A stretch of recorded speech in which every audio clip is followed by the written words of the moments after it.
Hi, this is Kevin Kraut, Ogden Kraut's son. I'm going to tell a story.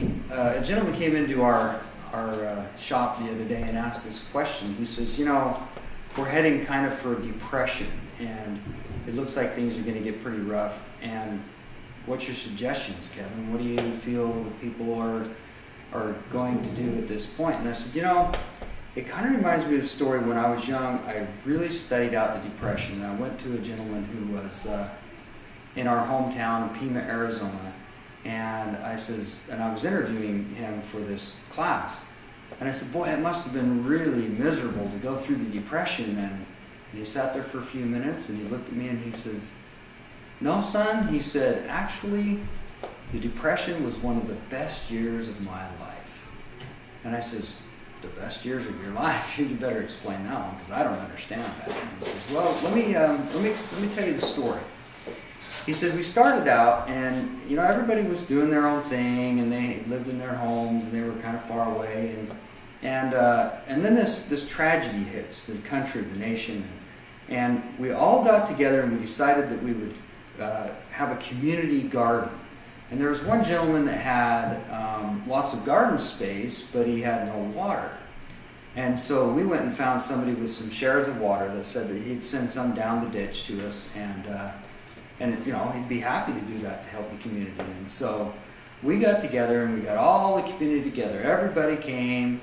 The women, they did these quilts and they made things, and the guys, you know, the old men sat there at night with their little checkered games and played games all night. And then if they heard a raccoon or something, they'd run out and chase their cottontail or something and scare it off or shoot it or whatever, you know. And so the old men, that was their job, to guard the garden. And then there were the little kids that came in and they weeded and they helped a little bit here and there. And everybody in the community took a part in this garden.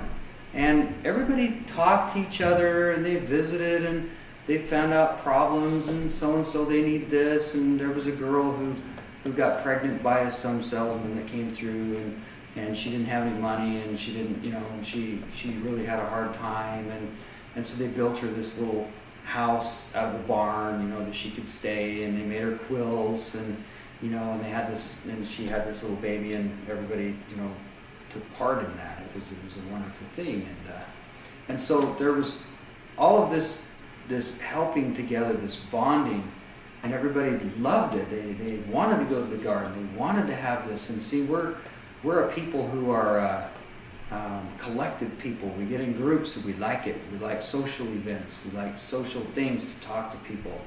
And especially during this time, you know, it wasn't like the Joneses, oh, look at her and her new car, or any of that. Everybody was poor, so we were all on kind of an equal base, which made it very nice for people. And they became caring and loving and sharing, and you know, they helped one another. It was just a wonderful, beautiful time, he said. And then he said, and then the Depression ended. And then he said, nobody came to the farm.